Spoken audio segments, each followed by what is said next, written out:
Hello students, next chapter cost accounting में एक chapter जो हमारा और रह गया था, प्रोसेस कॉस्टिंग। सुनना बेटे क्या होता है। अब ये जो आप देख रहे हो मार्कर है, सबसे पहले ये रॉ मटेरियल खरीदा होगा मैन्युफैक्चरर ने, रॉ मटेरियल से फिर उसने आउटर पार्ट बनाया होगा, फिर जो रिफिल होती है ये बनाया होगा, इनको असेंबल किया होगा, फिर ये प्रिंटिंग की होगी। बड़े सारे प्रोसेस होते हैं ना। ऐसे ही अगर आप एक छोटा सा एग्जांपल और देता हूं, आप कभी भी मदर डेयरी जाओगे ना, मदर डेयरी में मिल्क देखने का, बनाने का जो प्रोसेस होता है वो देखना। सबसे पहले ये लोग जितने ही बाहर के लोग होते हैं उन लोगों से मिल्क को कलेक्ट करते हैं, ठीक है जी। फिर इसको बॉईल करते हैं, नेक्स्ट प्रोसेस होता है। फिर इसको पहले हीटिंग किया जाता है, फिर इसको फ्रीजिंग किया जाता है, ठंडा करते हैं इसको, फिर पैक करते हैं।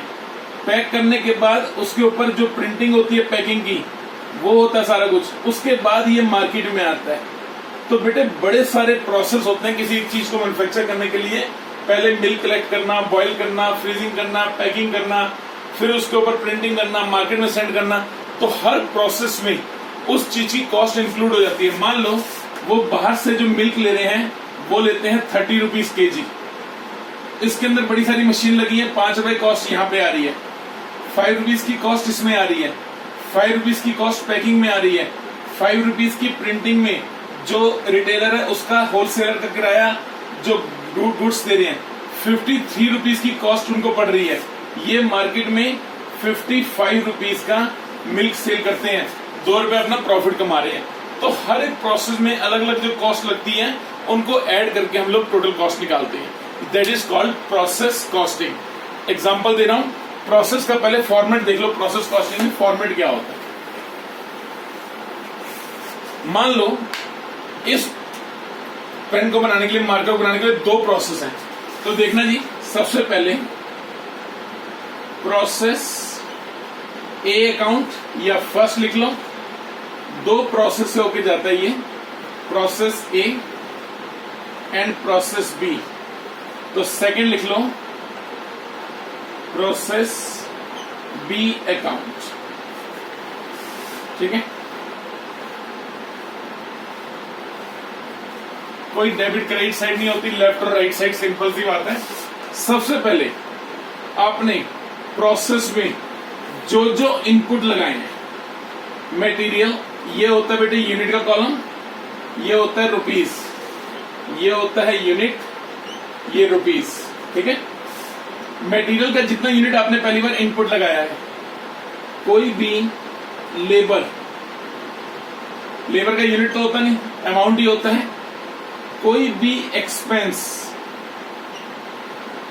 जो भी अमाउंट होगा, बाय, याद रखना, लॉस इन वेट। आप गुड्स लेके आ रहे हो, रास्ते में लाते टाइम गुड्स में से आप पेट्रोल डलवाया, आपने आगे डिलीवरी देनी है 100 लीटर की पेट्रोल। अगर आपने थोड़ी देर खुला रख दिया उड़ जाएगा। वहां पे डिलीवरी दी, वहां पे निकला जी 95 litre.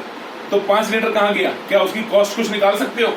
There is no cost of loss in weight. रास्ते में कोई भी चीज इवेपोरेट हो जाए, कोई भी चीज गिर जाए, दिल्ली जल बोर्ड वाले पानी लेके जा रहे तो देखा होगा आपने, कई बार पानी गिर रहा होता तो क्या नेक्स्ट ईयर 1000 लीटर वाटर देना है, नहीं निकला तो क्या करेंगे? वो रोड वाले थोड़ा उठाने देने जाएंगे।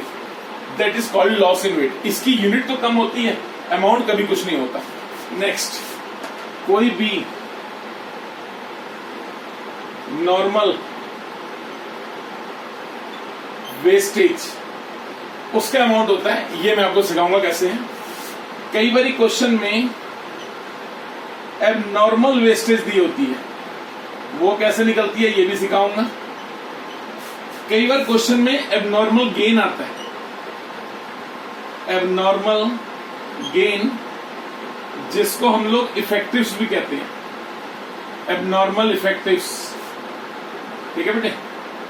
यहां का टोटल ज्यादा है, जो बच जाएगा transfer to process B account, जो बैलेंस बच जाएगा उसको बी में ट्रांसफर कर देंगे, जो भी बैलेंसिंग फिगर आएगी। अब ये जो ट्रांसफर ए से जो बी में गया है, ए की जो आउटपुट है वो बी की इनपुट बन जाएगी to transfer from process A account. ये जो है अमाउंट ये यहां पे आ गया।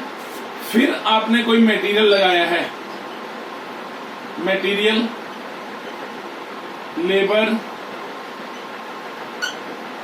एक्सपेंस, सेम वही बाय, कोई नॉर्मल लॉस है तो लिख देना, ये चीजें हो तो लिखना, नहीं तो मत लिखना। लास्ट में क्या आता है, बाय फिनिश्ड स्टॉक। ये जो आपका अमाउंट होता है लास्ट में फिनिश्ड स्टॉक आ जाता है। ठीक है, अब मैं आपको क्वेश्चन लिखवा रहा हूं, उसके बाद फिर मैं आपको बताता हूं क्वेश्चन सॉल्व कैसे करना।